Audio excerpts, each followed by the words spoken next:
दोस्तों, जीवन में हर व्यक्ति बदलाव चाहता है, रूपांतरण चाहता है। यह बदलाव या रूपांतरण दो तरीकों से होता है। पहला तरीका हमारे खुद का अनुभव होता है। हम अपने जीवन के अंदर बहुत सारे अनुभव प्राप्त करते हैं और उन अनुभवों के हिसाब से अपने जीवन को बदलते चले जाते हैं। और दूसरा तरीका है दूसरों के अनुभवों से अपने जीवन में बदलाव लाना। इस तरीके को समझदार लोग प्रयोग में लाते हैं। वो लोग ये बात जानते हैं कि हमारे पास समय बहुत कम है और अनुभव करने के लिए बहुत सारी चीजें हैं। इसलिए वो अपने जीवन के अनुभवों के साथ साथ दूसरे लोगों के जीवन के अनुभवों से भी सीखते हैं।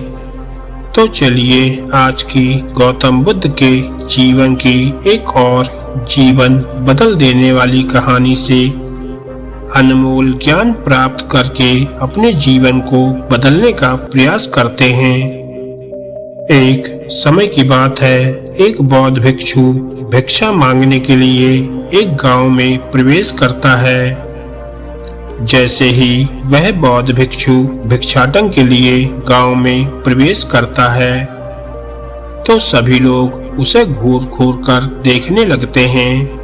वह भिक्षुक कुछ और आगे चलता है तो लोग भी उस भिक्षुक के पीछे पीछे चलने लगते हैं।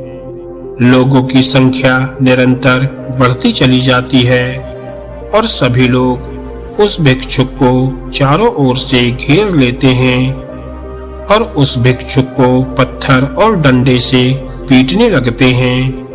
इत्तेफाक से सामने के गांव में महात्मा बुद्ध अपने शिष्यों के साथ आए हुए थे।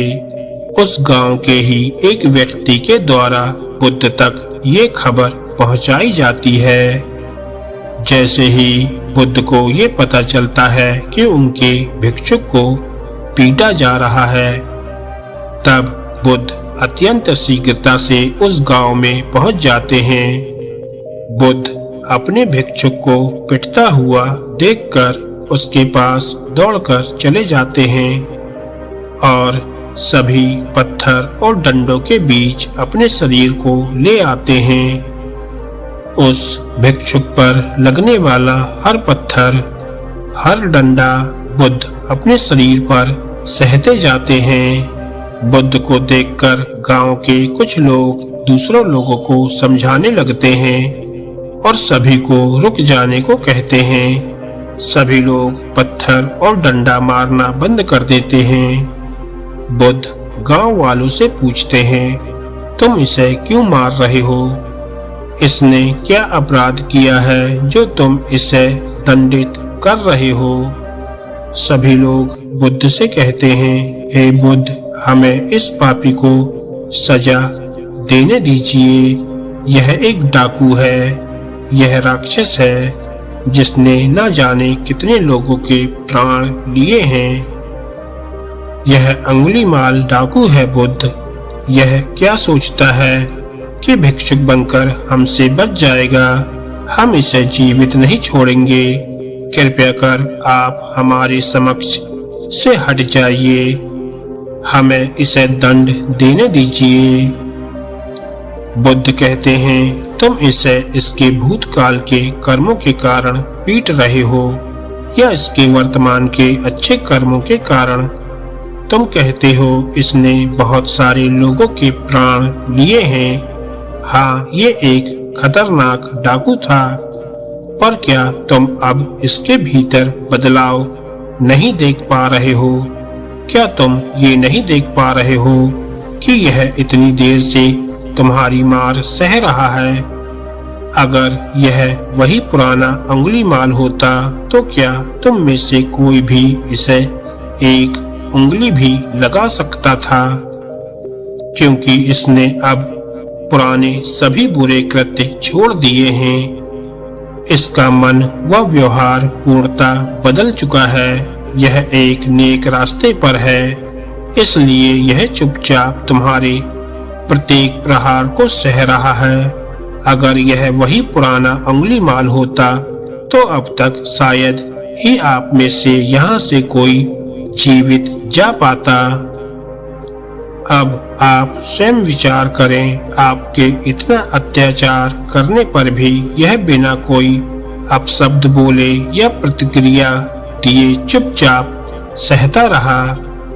आप अपना क्रोध भूतकाल की घटनाओं को याद करके उतार रहे हो, जिसका कोई लाभ नहीं है, क्योंकि आपके ऐसा करने से वो लोग वापस नहीं लाए जा सकते जो अंगुलीमाल की वजह से मृत्यु को प्राप्त हुए थे। तो क्यों अपनी ऊर्जा व्यर्थ कर रहे हो? बुद्ध का वह भिक्षुक जो पहले डाकू अंगुलीमाल नाम से प्रसिद्ध था, वह कहता है, बुद्ध आप मुझे इन्हें मार लेने दीजिए जब तक कि इनका क्रोध शांत ना हो जाए। मैं जानता हूँ भूतकाल में जो कुकर्म मैंने किए हैं उसकी भरपाई मेरी मृत्यु से भी नहीं होगी। भयंकर डाकू अंगुलीमाल के मुंह से ऐसी बातें सुनकर हाथों में पत्थर लाठी लिए हुए लोग खुद ही शर्मिंदा हो गए और उनके हाथ से लाठी पत्थर छूटकर जमीन पर गिर गए। सभी हाथ जोड़े बुद्ध के सामने खड़े हो गए। दोस्तों, इस कहानी से हमें ये सीख मिलती है कि जीवन में बदलाव लाया जा सकता है।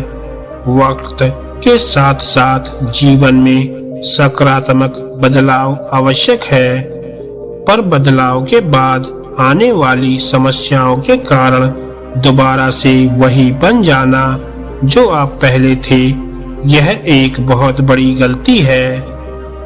किस्मत कई बार मौका देती है सुधरने का और ईश्वर जीवन में ऐसी परिस्थितियां लाकर उसे परखते रहते हैं। आपको एक बात हमेशा याद रखनी चाहिए कि आपने अपने जीवन में बदलाव अपने कारण लाया है, किसी दूसरे व्यक्ति के कारण नहीं। इंसान के मन की आत्मग्लानि एक दिन उसे जरूर बदल देती है। हम गलत मार्ग पर तब तक ही चलते रहते हैं जब तक हमारे मन में अज्ञानता का, गलत संगत का और गलत फहमी का पर्दा पड़ा होता है।